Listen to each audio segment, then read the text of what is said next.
بھائی صاحب نے سوال کیا کہ ہم دیکھتے ہیں کہ مسلمان لوگ اپنے جسم کو مارتے ہیں اور خون کرتے ہیں، کیا ہے؟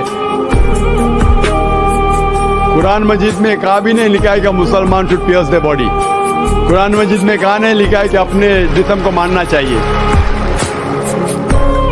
یہاں تک کہ صحیح حدیث ہے، صحیح حدیث میں اللہ کے رسول فرماتے ہیں اگر انتقال ہوتا ہے آپ کے گھر والے کا یا کوئی نقصان ہوتا ہے، میکسیمم آپ 3 دن تک سوگ بنا سکتے ہیں، 3 دن سے زیادہ نہیں، کیونکہ کسی کا بھی انتقال ہوتا ہے وہ اللہ کی طرف سے ہے. تو انتقال ہونے کے بعد بھی، موت کے بعد بھی اگر آپ کو سوگ منانا ہے، اگر آپ کو you want to wail and cry, maximum 3 days. تو یہ قرآن اور حدیث کے مطابق نہیں ہے، اور کوئی بھی کرتا ہے تو قرآن کے خلاف کرتا ہے. ہوپ دان سے